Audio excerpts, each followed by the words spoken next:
فكل شيء فكل سالم وأولاد يقدم الأنفاس من الرحمة الوطاس أولاد الشيخ عليم به الأمر ورقد من الشيخ ذي البلاد في الله من الحداد أبي علي علي رفي سراد حمد مسلم أبجي الله مسلم الطهير ثم إلى أبي علي محمد أبجي سيد العالم السوفية المحابقين أولى إلى في المشايخ والمغارب أولى إلى في آجة ثم إلى خصوصا معنا بسببهم سيب الهال حبيب بكر بن مسلم البقير نقول يا شارفة فاطمة بنت أبي أبرم أيدين ثم أبي بكر عدم بن الولاية أبي بكر بن مسلم سقافة أبي الكريم وأجمع الأولياء الصالح من فتح النبي الصالح ومشايخ الكرام المسلمات ثم إلى شارفة رقية بنت محمد القاف ثم إلى أبائنا وأمهاتنا والجنة والشيخ المسلم والسلمان وإلى حضرة النبي محمد صلى الله عليه وسلم الفاتحة الله أعوذ بالله من الشيطان الرجيم بسم الله الرحمن الرحيم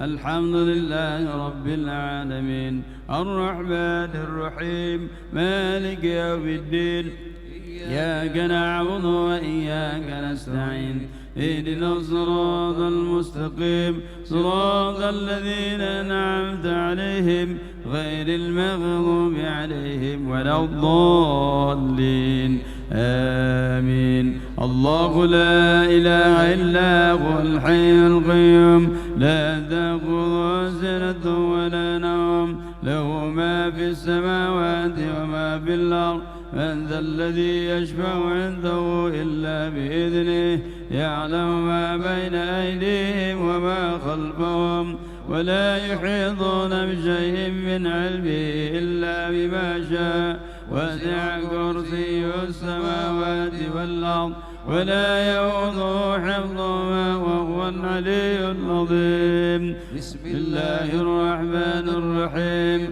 قل هو الله أحد الله الصمد لم يلد ولم يولد ولم يكن له كفوا أحد بسم الله الرحمن الرحيم قل هو الله أحد الله الصمد لم يلد ولم يولد ولم يكن له كفوا أحد بسم الله الرحمن الرحيم قل هو الله أحد الله الصمد لم يلد ولم يولد ولم يكن له كفوا أحد بسم الله الرحمن الرحيم قل أعوذ برب الفلق من شر ما خلق ومن شر غاسق إذا وقب ومن شر النفاثات في العقد ومن شر حاسد إذا حسد بسم الله الرحمن الرحيم قل أعوذ برب الناس مالك الناس إله الناس من شر الوسواس الخناس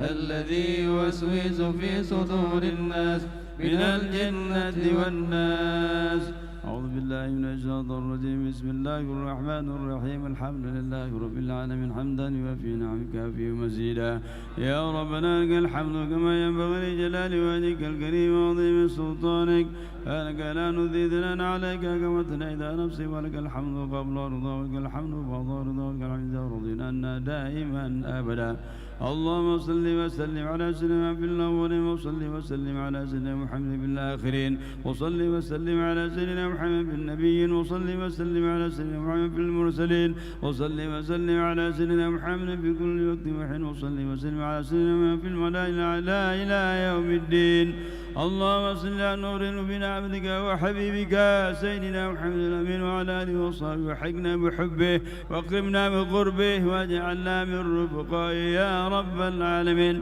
اللهم صل وسلم على سيدنا محمد وسلم تنجينا بهذه الأهوال والآفات وتغفر لنا بهذه الحاجات وتطهرنا من جميع السيئات وترفعنا عندك على الدرجات وتبلغنا السواد من الحياة وبعد الممات اللهم أعنا على ذكرك وشكرك وحسن عبادتك يا الله غني يا مرح يا ابننا أغننا بحلالك عن حرامك بذاتك ومعصيتك وفضلك عما سواك أغننا بحلالك عن حرامك وبذاتك ومعصيتك وفضلك عما سواك أغننا بحلالك عن حرامك وبذاتك ومعصيتك وفضلك عما سواك اللهم اشرح بالقرآن سرورنا ويسر به أمورنا وعظم به وجودنا وحسن به أخلاقنا واغسل به أرزاقنا ونوّر به قلوبنا برحمتك يا أرحم الراحمين.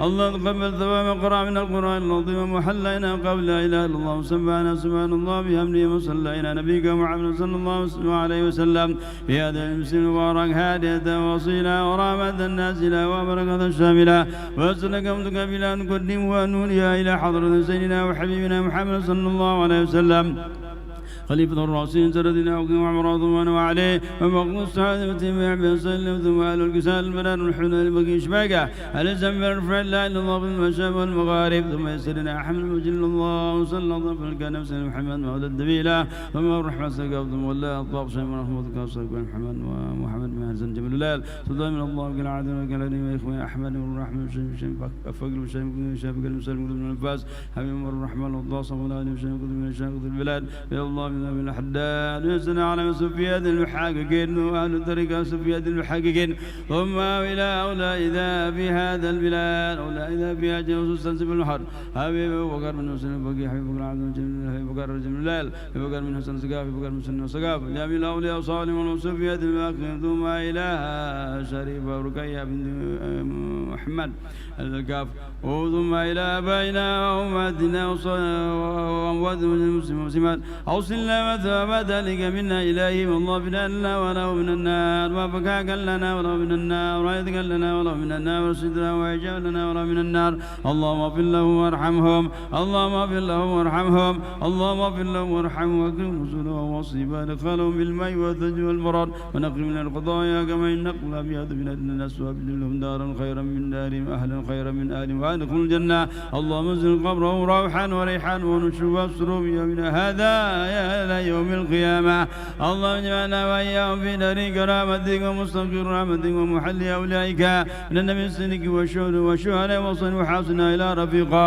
ربنا تقبل منا إنك أنت السميع العليم وتب علينا إنك أنت التواب الرحيم اللهم اغفر لنا ولوالدينا اللهم اغفر لنا ولوالدينا اللهم اغفر لنا ولوالدينا ولجدنا ولأجدادنا ولمعلمنا ولمشينا ولأهلنا ولقراباتنا ولإخواننا وللمسلمين والمسلمات والمؤمنين والمؤمنات برحمتك يا أرحم الراحمين اللهم اجعل آخر كلامنا من الدنيا لا إله إلا الله ربنا آتنا في الدنيا حسنة وفي الآخرة حسنة وقنا عذاب النار سبحان ربك رب العزة عما يصفون والسلام على المرسلين والحمد لله رب العالمين الفاتحة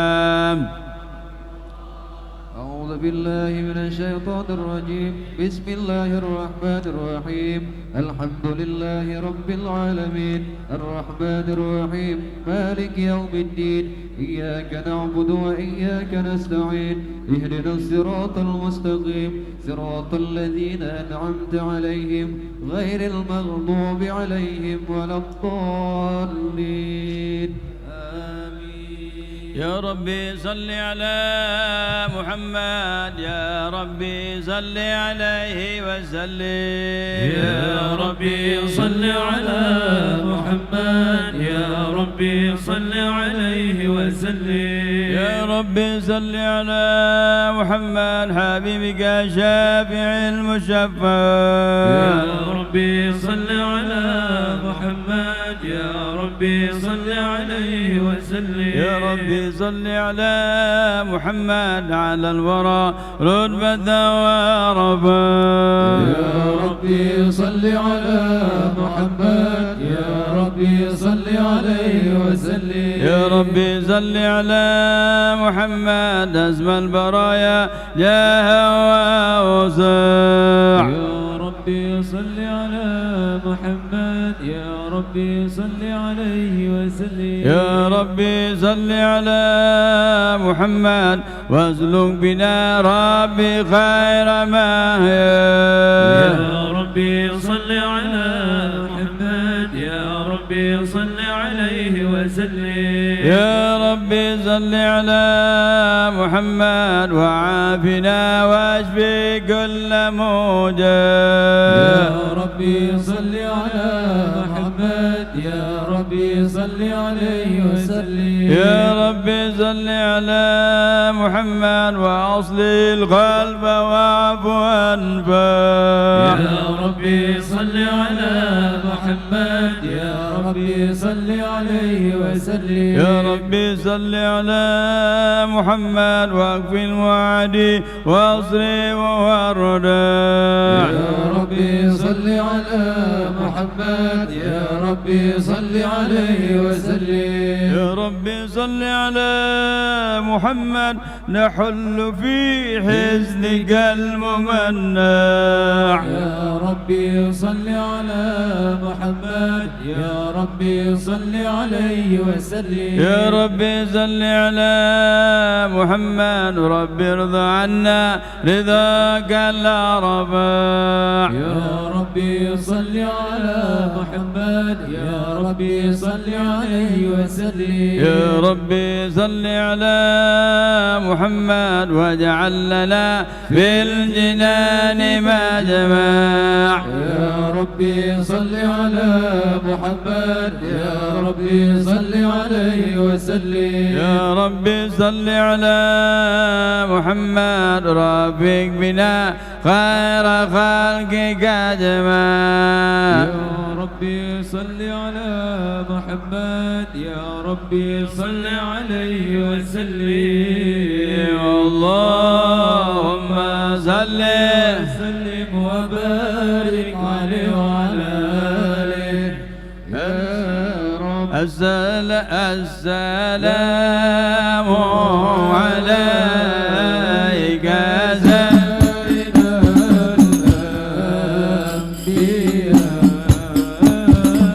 الأنبياء السلام عليك السلام عليك أتقى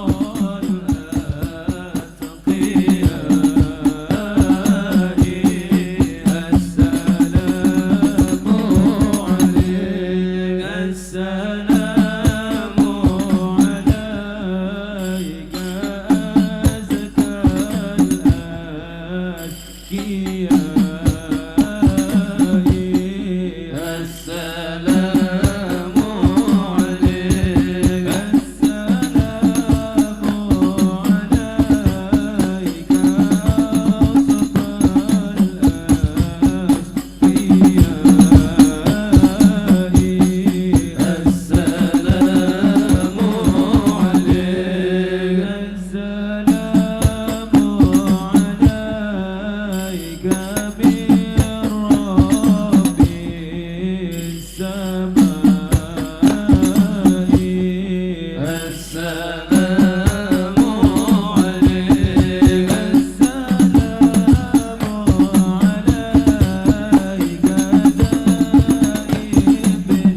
آله. أعوذ بالله من الشيطان الرجيم. بسم الله الرحمن الرحيم. إنا فتحنا لك فتحا مبينا ليغفر لك الله ما تقدم من ذنبك وما تأخر ويتم نعمته عليك ويهديك صراطا مستقيما وينصرك الله نصرا عزيزا. لقد جاءكم رسول من أنفسكم عزيز عليه ما عنتم حريص عليكم بالمؤمنين رؤوف رحيم. فإن تولوا فقل حسبي الله لا إله إلا هو عليه توكلت وهو رب العرش العظيم. إن الله وملائكته يصلون على النبي يا أيها الذين آمنوا صلوا عليه وسلموا تسليما. اللهم صل وسلم وبارك عليه وعلى آله. اللهم صل وسلم وبارك عليه وعلى آله صلى الله عليه. لما دنا وقت خروج العمل عن إذن من مشاء قد كان صلى الله عليه. حملت به الأم اللبينة بنت وهب من لا على الإله مكانا صلى الله عليه. من ولد المختار عبد الله بن عبد المطلب رأى البرهانا صلى الله عليه. قد كان يأمر نور الله وجه إسرائيل لابن المصون عيانا صلى الله عليه. وهو ابن هاشم الكريم الشاب بن عبد مناف بن قصي كان صلى الله عليه. وآل حكيما شانه قد تلازم بذلك شانا صلى الله عليه. وفض أصول المصطفى حتى ترى في سجلة أصول عدنانا صلى الله عليه. وهناك قي واعلم بربه الأسماء لا كان للنبي معوانا صلى الله عليه. وحينما حملت به آمنة لم تش شيئا يأخذ النسوان صلى الله عليه. وبها أحاطت من رب السماء أقصى اللذى والهم والأعزال صلى الله عليه. قرآن كما قد جاء علمت بأن المؤمن شرف الأكوان بالطول من في بطنها فاستبشرت ولن المقاض باطنها الرضوان. سبحان الله والحمد لله ولا إله إلا الله والله أكبر. سبحان الله والحمد لله ولا إله إلا الله والله أكبر. سبحان الله والحمد لله ولا إله إلا الله والله أكبر. سبحان الله والحمد لله ولا إله إلا الله والله أكبر. ولا حول ولا قوة إلا بالله العلي العظيم. في كل عودنا من عدد خلقه ورضا نفسي وزنة الشيء ومداد كلماته صلى الله عليه. وتجلت الأنوار من كل الجهات وقت ميلاد المشفع حانا صلى الله عليه. فجر أبرد الشمس الهدى ظاهر الحبيب مكرما ومصانا صلى الله على محمد صلى الله عليه وسلم. صلى الله على محمد صلى الله عليه وسلم. الله نبي سلام سلام عليك يا رسول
Bismillahirrahmanirrahim. Assalamualaikum warahmatullahi wabarakatuh. Alhamdulillah, salatu wassalamu ala rasulillah Muhammad abdillah sallallahu alaihi wasallam. Asyhadu an la ilaha illallah wahdahu la syarika lah wa asyhadu anna Muhammadan abduhu wa rasuluhu la nabiyya ba'dah. Allahumma salli ala sayyidina wa nabiyyina wa habibina wa syafi'ina wa nura qulubina wa qudwatina Muhammad sallallahu alaihi wasallam. Allahumma salli wa sallim ala sayyidina nurika sari wa mudgal jari jama'ati kulli atwari wa ala alihi wa sahbihi ya nur, amma ba'du. Segala puji bagi Allah subhanahu wa ta'ala atas limpahan rahmat Allah telah dikumpulkan di tempat ini semuanya dengan undangan daripada Sahibul Hal Habib Abu Bakar bin Husain bin Fakih Nukuh Janjau. Maka bersyukurlah kita pada malam ini. Salawat dan salam kepada Nabi besar Muhammad sallallahu alaihi wasallam sebagai cahaya hati kita, sebagai daripada pemimpin kita, qudwatina uswatina, yaitu inilah daripada cahayanya Al-Habib Abu Bakar bin Husain bin Fakih Nukuh Janjau, pewarisnya Rasulullah sallallahu alaihi wasallam. Pertama-tama yang saya hormati, yang saya muliakan, minal ulama wal habaib dan tengku-tengku sekalian ahli ilmu wal amal, dan juga orang-orang tua kami yang telah hadir di tempat ini. Kita mohon pada Allah diberkahi oleh Allah Subhanahu wa taala mereka semuanya dengan ilmu dan amal, menjadikan penasihat bagi kita semuanya insyaallah. Kemudian kepada yang kami muliakan, yang kami hormati, minal umara, Bapak Kecil Pelanggahan, Bapak Kecil Kampung Jawa, Kecil Kampung Pandai, Kecil Kedah Merduati, dan semuanya yang hadir minal umara telah hadir di sini. Kita doakan mudah-mudahan beliau diberikan kekuatan, kesehatan, memegang amanah daripada Allah Subhanahu wa taala. Dan kemudian yang teristimewa kepada hadirin hadirat sekalian yang dirahmati Allah Subhanahu wa taala, atas undangannya dari Habib Abu Bakar bin Husain Balfaqih Tengku Dianjung. Maka dengan sebab inilah kita berada di sini, dan kami sangat berterima kasih atas kedatangan semuanya. Ahlan wa sahlan wal marhaban bikum. Kemudian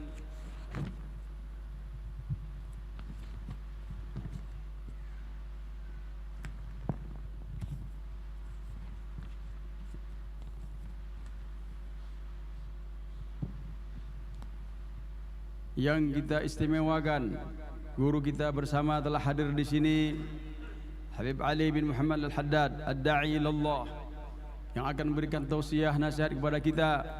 Maka kita mohonkan kepada Allah Subhanahu wa taala, beliau dipanjangkan umur oleh Allah Subhanahu wa taala, kesehatan, sehat wal afiyah, dan tetap dengan himmahnya berdakwah, menegakkan kalimat la ilaha illallah, dan menjadi kegembiraan Sayyidina Muhammad sallallahu alaihi wasallam.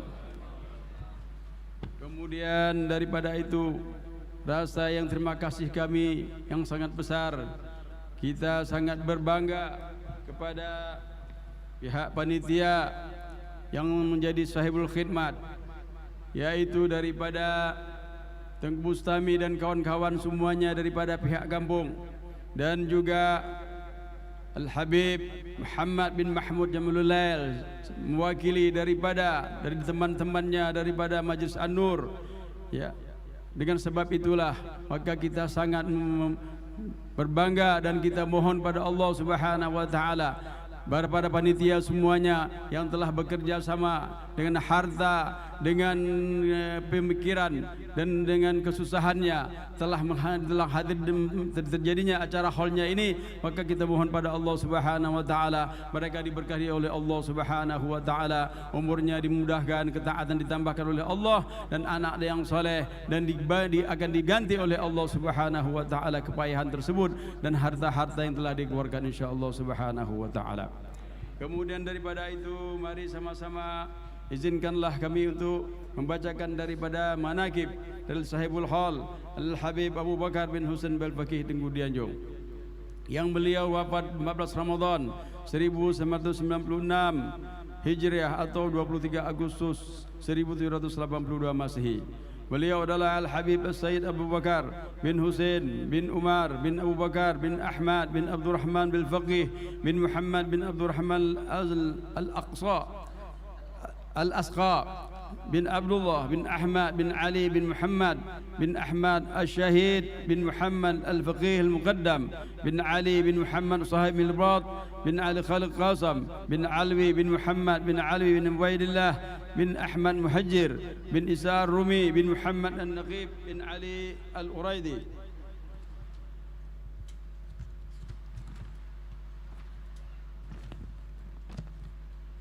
bin Jafar As-Siddiq bin Muhammad Al-Baqir bin Ali Zainal Abidin As-Sajjad bin Sayyidina Al-Husain bin Ali bin Abi Talib wa Fatimah Az-Zahra binti Rasulullah sallallahu alaihi wasallam.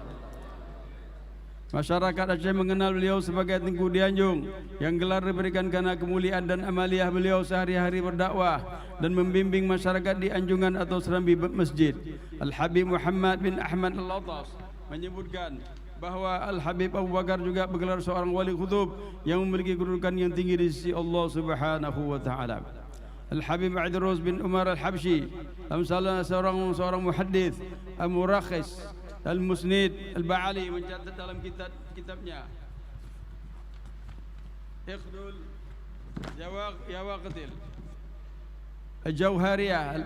Al-Habib Abu Bakar bin Husain Balfaqih juga disebut dengan gelar beliau Al-Syekh Sahibul Ahwal wal Muqamat Abu Bakar bin Husain Balfaqih Sahibul Ashi.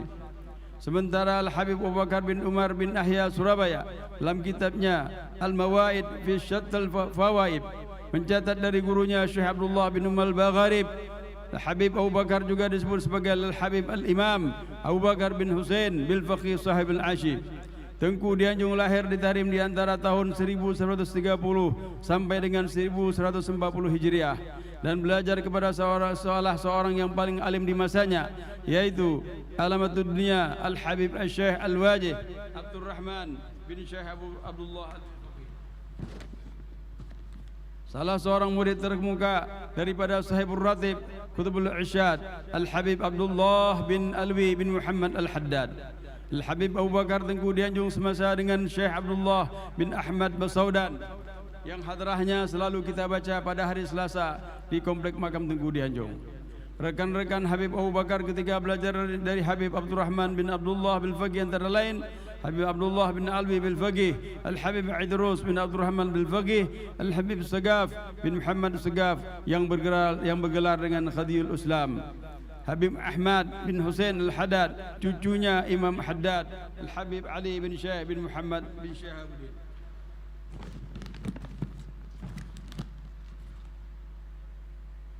Al-Habib Umar bin Ahmad Al-Idrus dan Habib Ahmad bin Sahal Maulad Dabilah yang bergelar Al-Imam Al-Latif.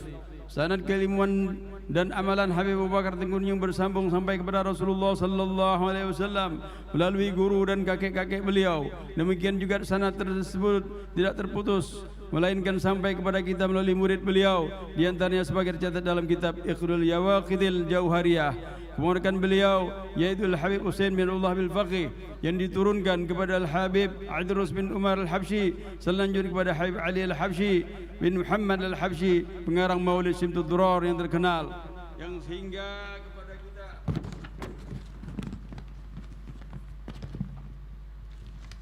melalui para guru kita dan tungku-tungku dan habaib baik di Aceh, di Jawa, di Indonesia maupun di Yaman, Mekah dan Madinah.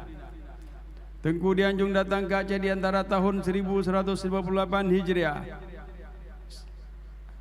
atau 1345 Masehi dan tahun 1960 Hijriah dan juga 1747 Masehi pada masa pemerintahan Sultan Alauddin Jahonsyah.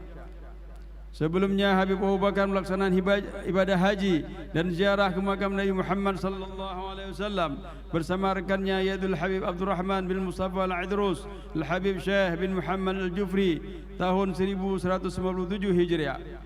Ketikanya sepakat mengamalkan isi kitab Bidayatul Hidayah karya Imam Ghazali Hujjatul Islam yang selama tinggal di kota Madinah dengan izin beliau, dengan izin Allah Subhanahu wa taala, mereka bertemu dengan Rasulullah Qudus Al-Habib Abdurrahman Al-Idrus ke Mesir. Beliau tiba di sana lebih kurang 6 bulan, kemudian pada tahun 1158 Hijriah serta wafat di sana tahun 1952 Hijriah. Habib Syekh Al-Jufri diperintahkan ke Malabar, India. Tiba di sana ketika setahun kemudian pada tahun 1159 Hijriah atau 1746 Masehi, yang meninggal di kota Calicut pada tahun 1222 Hijriah atau 1808 Masehi. Sementara Habib Abu Bakar Al-Faqih diperintah datang ke Aceh wilayah barat dari Pulau Nusantara. Menurut Masyayikh Kiram, Al-Habib Umar bin Hafid, perintah Nabi Muhammad sallallahu alaihi wasallam kepada Habib Abu Bakar meliputi 3 hal, yaitu mendakwahkan agama Islam kepada masyarakat non-muslim, membimbing umat yang telah beragama Islam, dan membantu menghalau makar-makar orang kafir yang hendak menjajah wilayah umat Islam di Nusantara. Selama di Aceh, Habib Abu Bakar berdakwah di beberapa tempat dan mewakafkan tanah yang dihadiahkan kepada beliau untuk kepentingan agama dan masyarakat. Tercatat wakaf Habib Abu Bakar di Tengku Dianjung tidak hanya pada Kecamatan Kutaraja Banda Aceh, tapi juga di Kenira dan sekitar Sikli Kabupaten Pidi.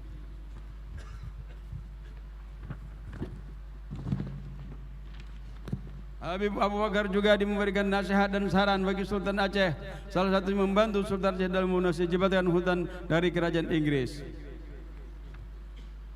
Habib juga mengajar di Masjid Tengku Dianjung meski tidak ditemukan catatan tentang orang-orang menjadi murid Habib selama di Aceh. Tapi secara umum diketahui bahwa di tempat berdekatan dengan masjid dulunya ada asrama atau zawiyah yang menjadi tempat menetapnya sementara calon jemaah haji yang belajar manasik haji kepada Tengku Dianjung dan istri beliau Hubabah Fatimah binti Syed Abdurrahman Aidid yang sebelumnya mereka berangkat ke tanah suci dari pelabuhan Aceh. Pada masa inilah Aceh juga sebagai salah satu yang menyebabkan dikenal dengan sebagai Serambi Mekah, yang nama desa Pelanggahan boleh jadi berasal dari kata kota persinggahan karena menjadi persinggahan sementara daripada orang-orang yang hendak melaksanakan ibadah haji pada saat itu. Habib Abu Bakar meninggal dan dimakamkan di desa Pelanggahan. Di samping masjid beliau dibangun di sisi makam Tengku Dianjung, dimakamkan istri beliau Aja istri atau Hubabah Fatimah yang haulnya diperingati pada tanggal 18 Rajab, yang tidak ada catatan tentang anak dan keluarga beliau, artinya beliau terputus. Ada banyak daripada ulama dari dalam dan luar negeri yang datang langsung berziarah ke makam Tengku Dianjung atau berpesan kepada murid-muridnya apabila ke Aceh supaya tidak lupa menziarahi dan mengambil berkah dari dua makam Aceh, yaitu Tengku Syah Kuala dan Tengku dan Habib Abu Bakar. Sejak peristiwa tsunami tidak kurang dari 10 orang habaib yang besar ulama yang datang ke Indonesia yang berkunjung berziarah ke makam Habib Abu Bakar Dianjung, karena terkenal di sana dicatat di dalam manakib daripada kalangan kabilah daripada Bil Faqih dan juga daripada kitab daripada Al-Habib Ali bin Muhammad Al-Habsyi dan kitab-kitab yang lainnya, di mana menjadi bukti bahawa kasih sayang Allah kepada wali-walinya. Beliau menjadi kekasih Allah dan kebanggaan Rasulnya karena istiqamah dalam berdakwah, sabar dalam menghadapi masyarakat, yang selalu mendawamkan zikir dan ibadah, ilmu dan amal yang wajib dan yang sunnah. Hal Habib Bakar menggalakkan ziarah dan pembacaan maulid dan salawat pada Nabi Muhammad sallallahu alaihi wasallam, membantu fakir miskin, orang-orang yang kesulitan, bahkan mengizinkan juga tanah wakafnya ditinggali dan diolah untuk kepentingan masyarakat sekitarnya. Sudah sepantasnya kita berterima kasih kepada Habib Abu Bakar, mengenang jasa dan ajaran beliau serta menyilakan haul beliau yang diisi dengan berbagai ketaatan-ketaatan yang diperintahkan Allah dan Rasul Sayyidina Muhammad, serta kesalehan seperti daripada pembacaan maulid, sedekahkan duri, pembacaan Quran, silaturahmi, zikir dan salat kepada Nabi Muhammad sallallahu alaihi wasallam. Al-Habib Abu Bakar bin Umar bin Yahya dalam kitabnya Al-Mawaid fi Syatl Fawaid mencatat salah satu amalan salawat Al-Habib Abu Bakar Tengku Dianjung dan diriwayatkan oleh Syekh Abdullah bin Umar Bagharib yang faedah bisa dibaca dengan syikhah tersebut sebanyak 500 kali. Artinya amalan beliau tidak yang kita ikuti sesuailah. Beliau juga menganjurkan kita untuk membaca maulid banyak-banyak, memperbanyakkan salat kepada Nabi Muhammad sallallahu alaihi wasallam. Demikianlah ya ikhwan, bagaimana daripada manakibnya daripada Habibuna Al-Habib Abu Bakar bin Husain Al-Baqi Tengku Dianjung, yang tidak lain beliau menginginkan daripada umat ini, karena beliau bercita-cita dari kekasihnya Rasulullah sallallahu alaihi wasallam. Apa keinginan Rasulullah? Umat ini berjalan benar, mendapatkan kebahagiaan dunia wal akhirah. Bagaimana kita dunia wal akhirah kalau tidak kita berjalan dengan agamanya Nabi Muhammad sallallahu alaihi wasallam? Maka dengan pertemuan ini mudah-mudahan Allah memberikan keberkahan untuk kita semuanya dan berkah daripada Al-Habib Abu Bakar bin Husain Al-Baqi Tengku Dianjung. Mudah-mudahan dengan sebab ini kita ditambahkan taat oleh Allah Subhanahu wa taala dan menjadi kita makin cinta pada beliau, berziarah kepada beliau dan mengikuti daripada yang anjuran-anjuran beliau, dan kita berjalan daripada jalan-jalan beliau dan menghidupkan sunnah-sunnah yang sunnah Nabi Muhammad sallallahu alaihi wasallam. Apabila tidak kita lakukan itu, kita berada di sini, kita di dalam masjid, kita di dalam makam, atau kita di kampung Pelanggahan, atau kita di sini, maka kita akan tercela. Karena apa? Ini sebenarnya bumi ini tidak lain dipenuhi sebenarnya kepunyaan Allah orang-orang salihin, orang-orang yang telah diberikan oleh Allah Subhanahu wa taala keberkahan. Maka berjalanlah kita dengan baik dengan mengikuti para salaf kita insyaallah Subhanahu wa taala. Dan saya mohon maaf atas kekurangan.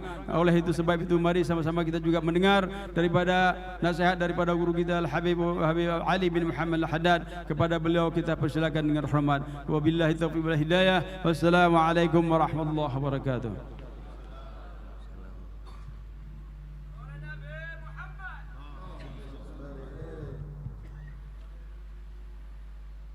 Bismillahirrahmanirrahim.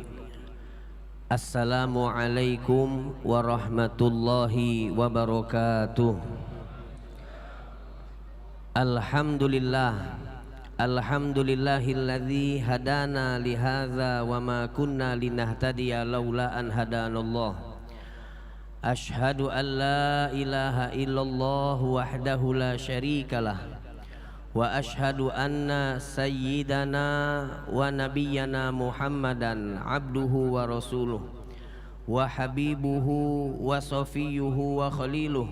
Allahumma salli wa sallim ala sayyidina wa maulana Muhammadinil fatihi lima ughliq al-khatimi lima sabag nasiril haqqi bil haqq al-hadi ila siratikal mustaqim wa ala alihi wa sahbihi haqqa qadrihi wa miqdarihil azim. Rabbi zidna ilma wa wassi' lana fi arzaqina wa barik lana fima razaqtana waj'alna mahbubina fi qulubi ibadik wa a'izza fi uyunihim waj'alna wujaha fid dunya wal akhirati wa minal muqarrabin ya katsiran nawal ya hasanal fi'al ya qa'iman bila zawal wa ya mubdi'an bila misal.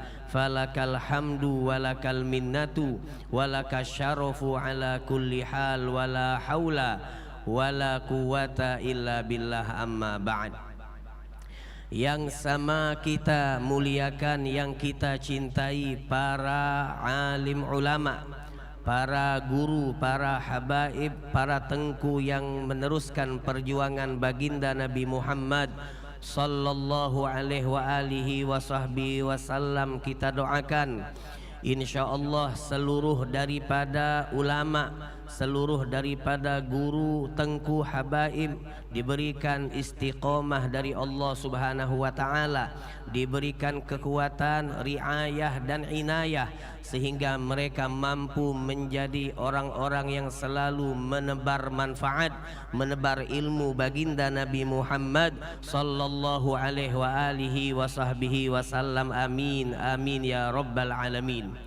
Juga yang kita muliakan, yang kita cintai, yang kita hormati para sesepuh, para orang tua, tokoh masyarakat yang hadir bersama kita pada malam yang penuh barokah saat ini. Wabil khusus kepada seluruh bapak-bapak kecil yang hadir, insyaallah semua mendapatkan rahmat kasih sayang dari Allah Subhanahu wa taala. Ma'asyiral hadirin, ma'asyiral hadirat, mustami'in mustami'at rahimani wa rahimakumullah.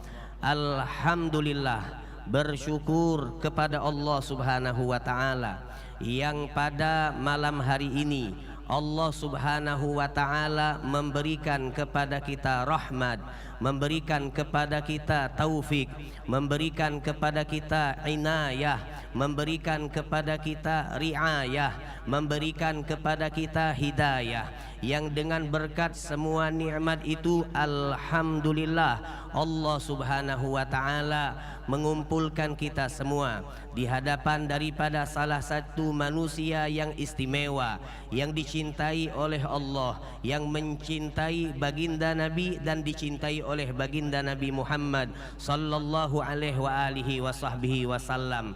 Beliau adalah sahibul haul, tengku di Anjung, yang mana sebagaimana tadi telah kita dengar bagaimana biografi singkat perjalanan hidup beliau tengku di Anjung yang penuh dengan penerapan dari ajaran-ajaran baginda Rasulullah sallallahu alaihi wa alihi wa sahbihi wasallam. Maka duduknya kita di hadapan beliau, hadirnya kita di hall beliau tengku di Anjung adalah disebabkan karena kita ingin mendapatkan keberkahan yang Allah Subhanahu wa taala letakkan kepada beliau, yang mana sebagaimana dikatakan dan kita saksikan daripada sejarah-sejarah sahabat-sahabat baginda Rasulullah sallallahu alaihi wasallam, mereka para sahabat selalu diajarkan oleh baginda Nabi Muhammad sallallahu alaihi wasallam untuk mengambil keberkahan, dari baginda Nabi Muhammad sallallahu alaihi wasallam. Ma'asyiral hadirin wal hadirat, ketahuilah keberkahan yang Allah Subhanahu wa taala berikan, yang Allah Subhanahu wa taala letakkan pada baginda Nabi Muhammad sallallahu alaihi wasallam itu musalsalun, itu terus diwarisi oleh mereka para ulama, diwarisi oleh mereka para keturunan Rasulullah sallallahu alaihi wasallam. Di saat Nabi Muhammad beliau menyampaikan al ulama warathatul anbiya. Para ulama adalah pewaris nabi-nabi. Para ulama penebar ilmu adalah pewaris daripada rasul-rasul utusan Allah Subhanahu wa taala. Maka sebagaimana ulama mewariskan daripada ilmu baginda Nabi Muhammad sallallahu alaihi wasallam, sebagaimana ulama mewariskan daripada tugas dakwah baginda Nabi Muhammad sallallahu alaihi wasallam, mereka pun juga mewarisi daripada apa yang Allah Subhanahu wa taala letakkan pada sosok agung, sosok mulia, junjungan baginda Nabi Muhammad sallallahu alaihi wasallam daripada keberkahan. Tidaklah ulama menerapkan ilmu, tidaklah ulama menebarkan ilmu, tidaklah ulama menebarkan dakwah baginda Nabi Muhammad sallallahu alaihi wasallam, melainkan mereka juga di saat itu secara berbarengan membawa daripada keberkahan-keberkahan yang dahulu ada pada diri Rasulullah sallallahu alaihi wasallam. Maka kita dengar, kita baca di dalam kutubul hadis, di dalam kitab-kitab hadis, bagaimana para sahabat-sahabat Rasulullah sallallahu alaihi wasallam memanfaatkan kebersamaan mereka di hadapan baginda Nabi Muhammad sallallahu alaihi wasallam. Banyak cerita di saat Nabi Muhammad sedang di rumah, maka banyak daripada sahabat ketika beliau Rasulullah sallallahu alaihi wasallam selesai daripada menyampaikan khutbah di atas mimbar mulia di Masjid Nabawi, di Masjid Nabi Muhammad sallallahu alaihi wasallam, yang mana di saat Nabi Muhammad menyampaikan khutbah, termasuk daripada sunnah yang diajarkan oleh beliau adalah seorang khatib memegang dengan tangan kirinya asa, yaitu tongkat, dan tangan kanannya memegang daripada satu bagian daripada mimbar. Ini adalah sunnah Rasulullah sallallahu alaihi wasallam.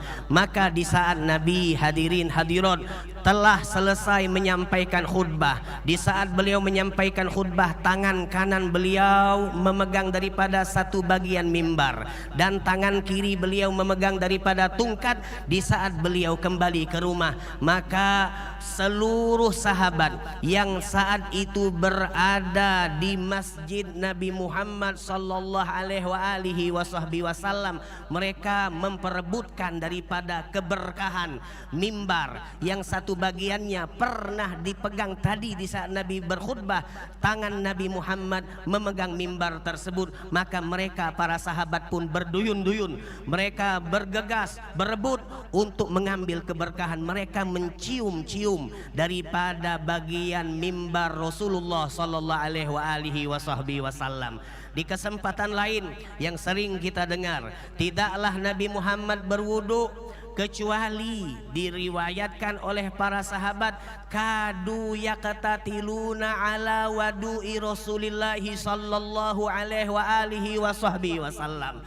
Mereka para sahabat-sahabat Nabi Muhammad sallallahu alaihi wasallam itu hampir-hampir seperti berperang untuk memperebutkan daripada air tetesan wudhu Nabi Muhammad sallallahu alaihi wasallam. Di saat Nabi Muhammad membasuh wajah dan ada air yang menetes keluar dari wajah beliau, tidak ada satu tetes air yang jatuh ke tanah, diperebutkan oleh sahabat-sahabat Rasulullah. Di saat beliau membasuh kedua tangan beliau, membasahi daripada kepala ataupun rambut beliau yang mulia dan seterusnya, tidak ada satupun tetes air wudhu Nabi Muhammad yang tidak diambil barokahnya oleh sahabat-sahabat baginda Nabi Muhammad sallallahu alaihi wasallam.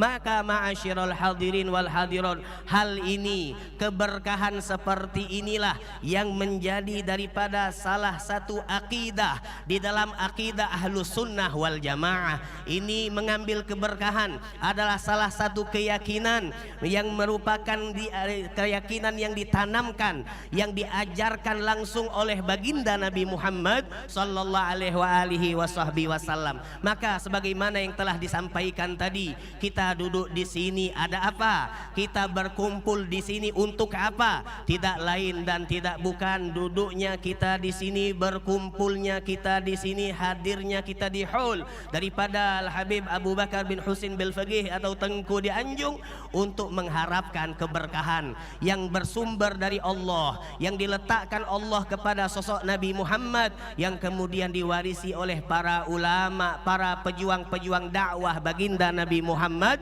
sallallahu alaihi wasallam. Maka semoga kita yang hadir insyaallah tanpa terkecuali tidaklah keluar kita dari majelis ini melainkan semua kita mendapatkan barokah dari Allah, mendapatkan barokah dari baginda Rasulullah, mendapatkan barokah dari para auliaullah, mendapatkan barokah daripada kekasih-kekasih baginda Rasulullah sallallahu alaihi wasallam. Amin amin ya rabbal alamin. Ma'asyiral hadirin wal hadirat mustami'in mustami'at rahimani wa rahimakumullah. Tengku di Anjung sangat tepat bagi beliau untuk kita angkat haulnya. Kenapa? Di dalam Al-Quran Allah subhanahu wa ta'ala mengutip ataupun mengabarkan kepada kita bahwasanya ada orang yang dia masih hidup di dunia akan tetapi hakikatnya dia mati. Lahum qulubun la yafqahuna biha, lahum walahum a'yunun la yubsiruna biha, walahum adhanun la yasma'una biha, ulaika kal an'ami balhum adall. Difirmankan oleh Allah subhanahu wa ta'ala, ada orang yang dia hidup di dunia, diberikan akal oleh Allah, diberikan hati untuk memahami, akan tetapi hati mereka, akal mereka tidak digunakan untuk berpikir dan tidak digunakan untuk memahami.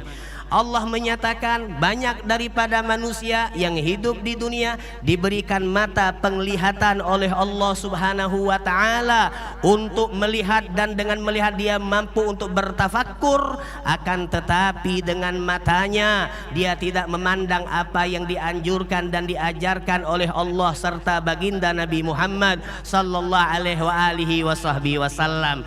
Ada manusia dikatakan oleh Allah subhanahu wa ta'ala mereka memiliki azan, mereka memiliki telinga untuk mendengar daripada kebesaran Nabi Muhammad, untuk mendengar daripada keagungan Allah subhanahu wa ta'ala, akan tetapi la yasma'una biha, telinga yang Allah berikan untuk mendengar keistimewaan baginda Nabi Muhammad, telinga yang Allah berikan untuk mendengar daripada keagungan Nabi Muhammad, telinga yang Allah berikan untuk mendengar daripada keagungan Allah subhanahu wa ta'ala, la yasma'una biha, tidak mereka gunakan sebagaimana yang Allah subhanahu wa ta'ala peruntukkan atau Allah inginkan.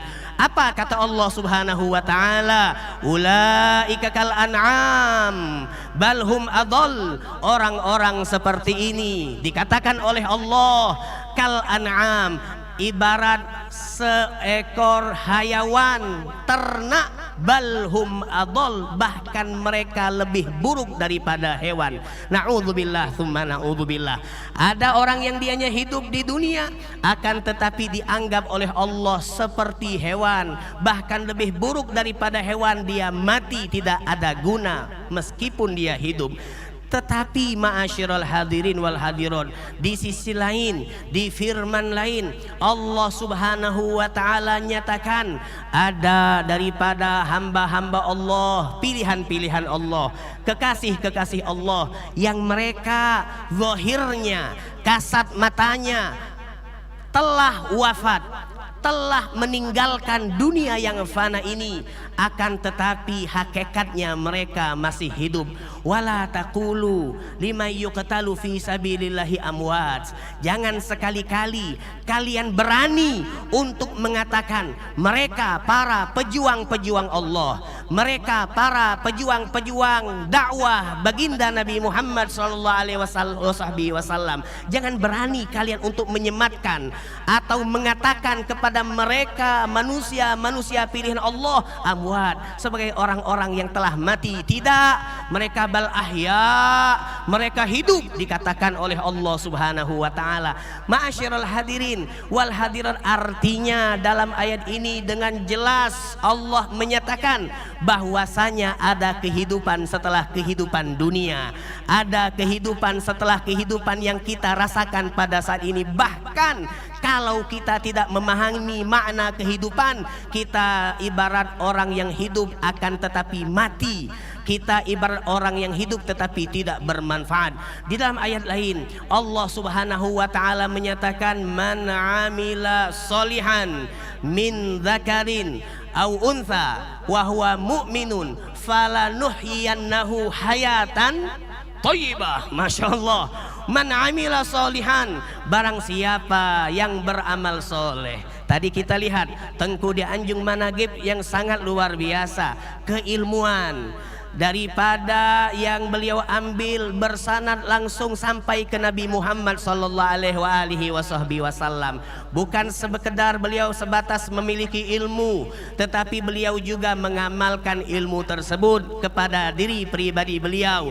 Bukan hanya mengamalkan apa yang beliau ketahui, akan tetapi juga beliau mendakwahkan ilmu tersebut. Inilah yang disebut dengan soleh.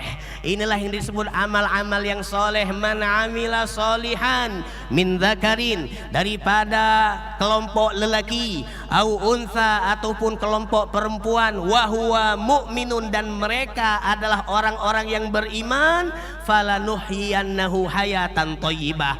Maka kata Allah, orang yang seperti ini yang beramal soleh dan beriman, mereka akan dihidupkan dan selalu dihidupkan oleh Allah Subhanahu wa taala hayatan thayyibah, dengan kehidupan yang sangat-sangat luar biasa. Maka ma'asyiral hadirin wal hadirat, mustami'in mustami'at rahimani wa rahimakumullah, beliau memang kita ketahui beliau sudah wafat, beliau telah menghadap Allah Subhanahu wa taala. Akan tetapi beliau Tengku di Anjung dan amsaluh dan semisal beliau daripada seluruh para kekasih Allah, para ulama, pejuang-pejuang dakwah baginda Nabi Muhammad sallallahu alaihi wasallam, mereka itu hidup sedang menikmati daripada jamuan-jamuan Allah Subhanahu wa taala. Al-Habib Umar beliau mengatakan, menceritakan ada seorang soleh yang telah wafat. Kemudian di saat telah wafat, ada orang yang hidup satu kampung dengan orang-orang soleh tersebut, bermimpi bertemu berjumpa dengan solihin yang telah wafat tadi. Lalu beliau pun mengatakan, yang bermimpi bertanya kepada soleh, wahai orang soleh, wahai fulan, bukankah atamud, bukankah engkau sudah meninggal? Maka orang soleh ini menjawab, bagaimana engkau katakan kepadaku orang yang sudah meninggal, sedangkan aku hanyalah berpindah dari satu alam ke alam lain, dari satu nikmat ke nikmat yang lebih hebat, dari satu karunia ke karunia yang lebih luar biasa. Apakah layak orang seperti aku untuk dikatakan sebagai orang yang mati? Tidak, ya fulan. Itu yang dijawab oleh orang soleh tersebut. Maka ma'asyiral hadirin wal hadirat, kita hadir, kita yakini dan kita akui, kita introspeksi diri kita masing-masing. Ternyata kita berada di kelompok yang pertama. Kita masih hidup, akan tetapi kita mati.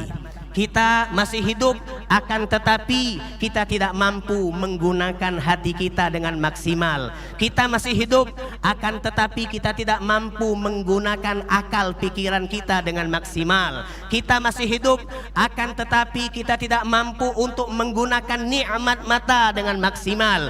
Kita masih hidup, akan tetapi kita tidak mampu untuk menggunakan nikmat telinga dengan maksimal.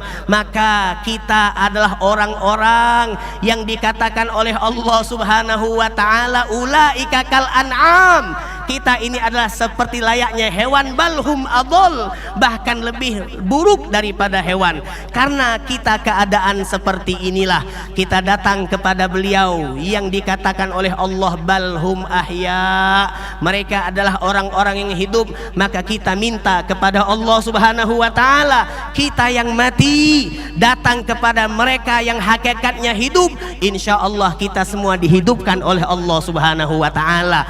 Akal pikiran kita, hati-hati kita, mata-mata kita, telinga-telinga kita dibimbing oleh Allah Subhanahu wa taala sehingga kita mampu untuk mendapatkan hakikatul haya, mampu untuk menikmati daripada hakikatul haya, untuk memahami daripada hakikatul haya. Dengan datangnya kita ke maqam Tengku Dianjung yang layak bagi beliau untuk mendapatkan hayatan thayyibah, insya Allah kita yang hadir juga diberikan oleh Allah Subhanahu wa taala hayatan thayyibah. Kita datang ke sini sebagaimana yang dikatakan oleh Allah Subhanahu wa taala, inda rabbihim yurzaqun. Mereka para aulia, mereka para syuhada di kubur-kubur mereka menikmati jamuan-jamuan Allah Subhanahu wa taala. Maka kita berharap kepada Allah, datang kita ke sini dengan hati yang mati, datang kita ke sini dengan telinga mata yang mati, insya Allah kita dihidupkan oleh Allah Subhanahu wa taala sehingga kelak di saat kita masuk ke alam barzakh kita mendapatkan apa yang Allah firmankan, inda rabbihim yurzaqun, mendapatkan lezatnya daripada jamuan-jamuan Allah Subhanahu wa taala. Amin. Amin ya rabbal alamin. Datang kita di sini untuk berdoa, datang kita di sini untuk bermunajat. Yakinlah ma'asyiral hadirin, ma'asyiral hadirat, tidak sembarang Allah mengundang kita di sini. Tidak sembarang Allah menghadirkan kita di sini. Laula taufiquh, kalau bukan karena taufik Allah, berapa banyak orang yang sehat, berapa banyak orang yang sempat tidak mampu untuk hadir duduk di sini. Akan tetapi alhamdulillah dengan keterbatasan waktu, dengan keterbatasan kesehatan, dan dengan keterbatasan yang lain, penuh dengan hal-hal penghalang yang lain, kalau Allah sudah memberikan taufik, kalau kita mau, kalau Allah sudah menginginkan sesuatu kita hadir, maka pasti kita dihadirkan oleh Allah Subhanahu wa taala. Apa rahasianya? Apa sirnya? Kenapa kita dihadirkan oleh Allah? Hadirnya kita di sini untuk mengambil manfaat.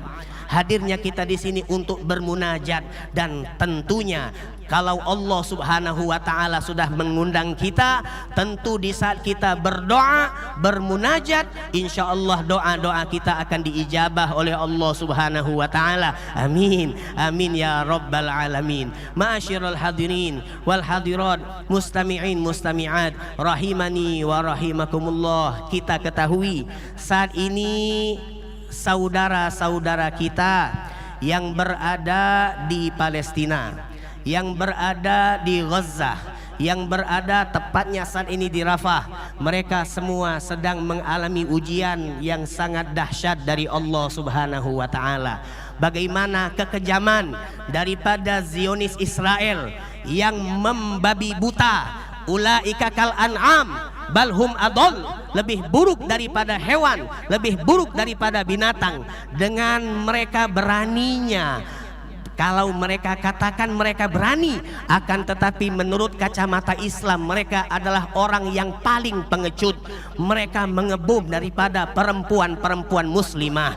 Mereka menghabisi nyawa daripada anak-anak muslim dan muslimah. Mereka menghabisi tanpa ada rasa kasih sayang. anak-anak kecil, bahkan bayi-bayi yang tidak berdosa. Maka ma'asyiral hadirin, ma'asyiral hadirat, pada saat ini kita berada di akhir zaman, zaman yang penuh daripada gejolak, zaman yang penuh daripada fitnah. Dan salah satu fitnah yang dialami oleh agama, oleh umat Islam adalah sebagaimana yang dikatakan oleh baginda Rasulullah sallallahu alaihi wasallam adalah fitnah ghisaiyah. Apa itu fitnah ghisaiyah? Di dalam hadis Nabi Muhammad pernah menyebutkan bahwasanya kita umat Islam di akhir zaman akan dihancurkan oleh musuh-musuh Islam, akan dihabisi oleh musuh-musuh Islam, sebagaimana orang-orang yang sedang menikmati daripada jamuan yang ada di dalam satu nampan atau satu talam. Nanti kita ada jamuan, insya Allah makannya pakai nampan, makannya pakai talam. Bagaimana kita menghabisi nampan tersebut atau nasi hidangan yang ada di talam tersebut? Itulah ibarat yang diibaratkan oleh baginda Rasulullah. Hebatnya orang-orang kafir di dalam menghabisi umat Islam, tidak meninggalkan dan tidak menyisakan sedikit pun. Lalu sahabat pun bertanya kepada Rasulullah sallallahu alaihi wasallam, am qalilun nahnu ya Rasulullah, apakah hal tersebut terjadi karena kita jumlahnya sedikit wahai baginda Nabi Muhammad? Maka beliau mengatakan, tidak, antumul katsir, kalian di saat itu jumlahnya banyak, akan tetapi antum kagutha, antum itu seperti buih yang ada di lautan, banyaknya tidak bermanfaat. Naudzubillah. Dan ini dikenal, disebut sebagai fitnah ghisaiyah atau fitnah ghusaiyah. Hadirin mustami'in mustami'at rahimani wa rahimakumullah, saat ini perlu kita sadari, ternyata apa yang disebut, yang disampaikan, dijelaskan oleh Nabi Muhammad telah terjadi pada zaman kita. Mustahil informasi dari Nabi Muhammad tidak benar, mustahil. Wa ma yantiqu anil hawa in huwa illa wahyu yuha. Apa yang disabdakan oleh Nabi itu adalah bentuk wahyu dari Allah Subhanahu wa taala. Kalau bahasa intelijennya A1, informasi dari Nabi Muhammad itu A1. Kalau memang Nabi sudah bersabda, mengucapkan informasi sesuatu, maka itulah yang paling layak untuk kita percayai daripada informasi-informasi yang lain. Maka ma'asyiral hadirin wal hadir, kalau kita mengamati daripada apa yang disampaikan oleh baginda Nabi, maka itu ada pada saat ini. Diserang, diserbu daripada saudara kita di Palestina, akan tetapi minta maaf, kita hanya mampu berdemo, kita hanya bisa mampu berkumpul di depan kedutaan Amerika di Jakarta sana. Mereka mengebom, kita hanya sebatas mengeluarkan suara, betul. Mereka membabi buta, membunuhi anak-anak muslimin muslimah, kita hanya mampu mengangkat daripada bendera Palestina. Ini yang terjadi. Apakah hal itu bermanfaat? Nagul, kita katakan bermanfaat. Akan tetapi ma'asyiral hadirin wal hadirat, kalau kita ingin mengetahui bagaimana cara yang benar untuk mendapatkan kejayaan, untuk mampu untuk membantu saudara-saudara kita di Palestina, untuk membebaskan daripada Masjidil Aqsa dari serbuan cengkraman musuh-musuh Zionis Israel. Bagaimana caranya? Tidak ada cara lain kecuali hanya satu, yang cara ini telah diinfokan oleh baginda Nabi. Kalau Nabi sudah berbicara, maka tinggalkan pembicaraan yang lain. Kalau Nabi sudah memberikan satu formula, maka jangan percaya dengan formula lain. Kalau Nabi sudah memberikan satu jalan keluar makhraj, tinggalkan makhraj yang lain. Apa itu? Apa cara yang telah dikabarkan oleh Nabi Muhammad sallallahu alaihi wasallam? Satu kata Nabi yang diisyaratkan oleh beliau di dalam sebuah hadis, dan antum pasti pernah mendengar hadis ini. Apa hadis tersebut? Nanti kata Nabi, di akhir zaman umat Islam akan menghabisi musuh-musuhnya Yahudi. Dan kalaupun Yahudi ini lari bersembunyi di balik pohon atau bersembunyi di balik batu, maka pohon jidar, batu-batuan akan mengatakan kepada pohon dan batu tersebut, ataupun pohon-pohon tadi, batu-batu tadi diberikan kekuatan, kemampuan oleh Allah untuk mengatakan kepada muslim, kepada orang umat Nabi Muhammad yang ingin menghabisi, memerangi Yahudi tadi, ya muslim, wahai muslim, di belakangku ada Yahudi. Ya muslim, ini bersembunyi di balikku ada seorang Yahudi. Artinya apa? Ma'asyiral hadirin wal hadirat, Al Habib Abu Bakar bin Ali al-Masyhur, beliau memahami hadis ini, maknanya adalah kalau kita ingin jaya, kalau kita ingin menang, kalau kita ingin membebaskan Masjidil Aqsa, kalau kita ingin membantu saudara-saudara kita di Palestina, satu, yaitu ya muslim. Apa ya muslim? Hilangkan semua sekat-sekat yang telah membatasi kita satu sama lain. Ada sekat negara. Kita masuk ke negara yang negara itu negara Islam. Saat ini tidak boleh kita masuk kecuali harus membawa bitokoh, harus membawa paspor ataupun visa izin masuk. Sehingga ini sekat. Ada Islam atau Muslim Indonesia, ada Muslim Malaysia, ada Muslim Singapura, ada Muslim Brunei Darussalam, ini baru Asia Tenggara. Ada juga Muslim Arab, ada juga Muslim Eropa, dan seterusnya. Kapan kita menang? Satu kata Habib Abu Bakar Al-Adani, beliau mengatakan kalau sekat-sekat ini hilang, kalau kita masuk ke Malaysia, jangankan paspor, KTP pun gak butuh.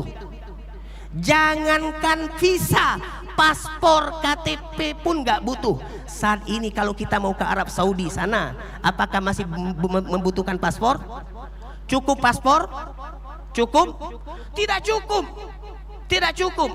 Harus ada visa. Nah, kalau ini hilang, maka sekat-sekat ini di saat semua negara-negara Islam bersatu, dan di saat persatuan itu akhirnya tidak ada lagi sebutan ini Muslim Indonesia, Muslim Malaysia, dan begitu kita bertemu dengan saudara kita, kita mengatakan kepadanya, ya ikhwani, wahai saudaraku, ya akhi, wahai saudara saya.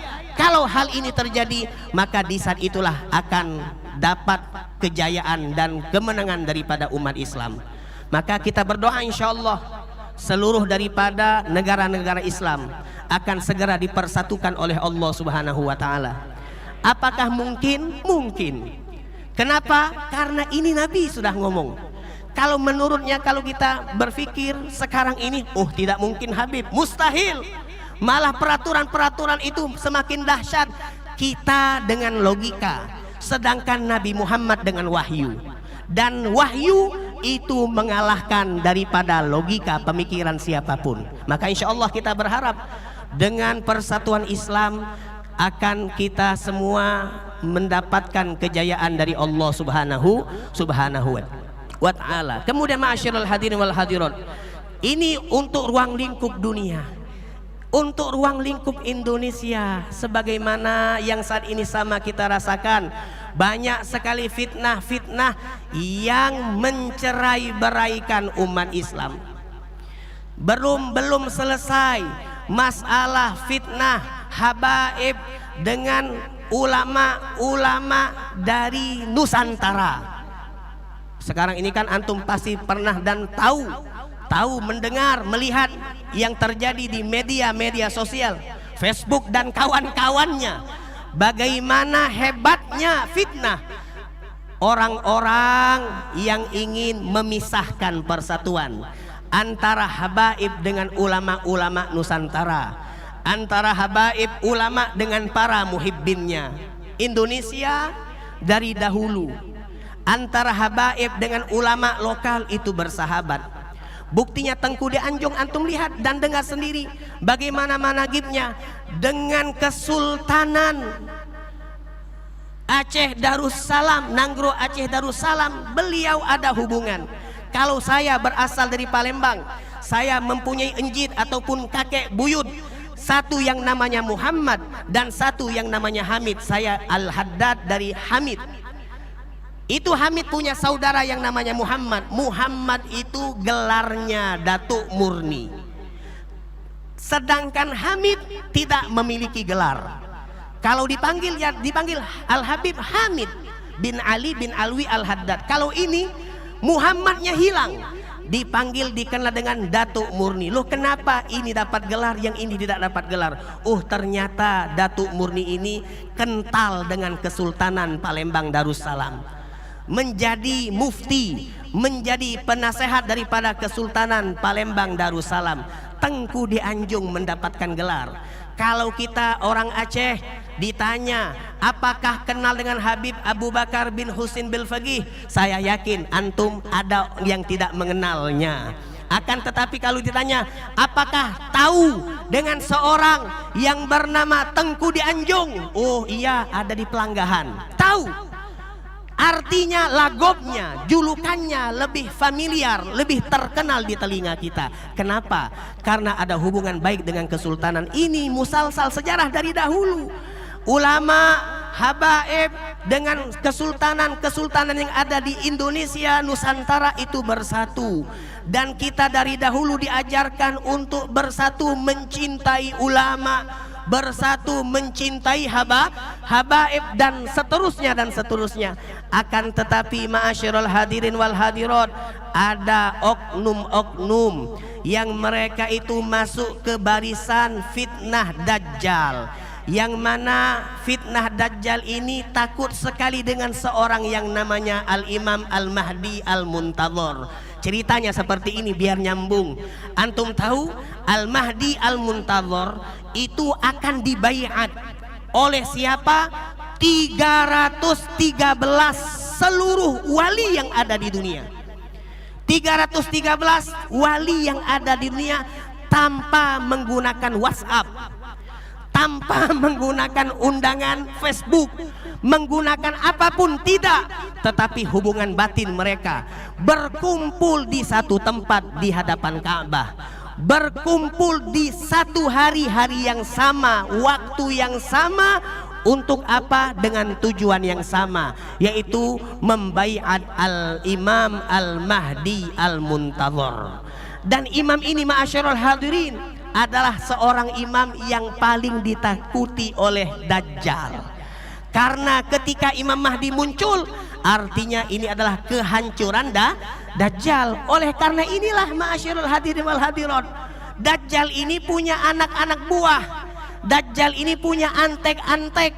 Sebagaimana Al-Imam Mahdi saat ini, beliau memiliki daripada pejuang-pejuang Al-Imam Al-Mahdi Al-Muntadhar, yang mana mereka berjuang bukan dengan jalur politik, tidak, dengan partai-partai politik parpol, tidak. Mereka berjuang betul-betul menghidupkan dan mengangkat daripada khilafah Islamiyah ala manhajin nubuwah.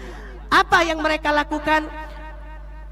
Orang-orang ulama habaib menyatukan umat agar di saat Al-Imam Mahdi Muntadhar datang, kita mudah untuk terkoneksi di dalam barisan satu liwa, satu panji Rasulullah sallallahu alaihi wasallam. Dajjal tahu Imam Mahdi datang, hancur dia, maka dia punya antek-antek. Maka fungsi antek Dajjal bagaimana? Memecah belah umat, menanamkan di hati-hati umat keraguan terhadap sesama muslim, menanamkan di hati umat kebencian terhadap sesama muslim. Jadi jangan kita mau, ma'asyiral hadirin, jangan pernah mau dipecah belah oleh Dajjal dan antek-anteknya. Oh, ini dari Palembang, bukan teman kita, tidak. Palembang sahabatnya Aceh dan Aceh sahabatnya Palembang. Karena kita sama, ikhwan fillah, disatukan oleh baginda Rasulullah sallallahu alaihi wasallam. Hadirin hadirat, jangan mau dipecahkan, jangan mau kita memiliki keraguan kebencian terhadap ulama-ulama kita, keraguan terhadap habaib kita. Bagaimana saat ini ada orang-orang sebut kita namanya imam dengan lancangnya mengkritik, menghabisi mereka pewaris Rasulullah sallallahu alaihi wasallam, dan saat ini telah terbuka daripada aibnya. Datang orang yang namanya Gufron dengan bahasa Suryaninya. Suryani dari mana itu? Masya Allah, ini adalah fitnah yang harus kita fahami.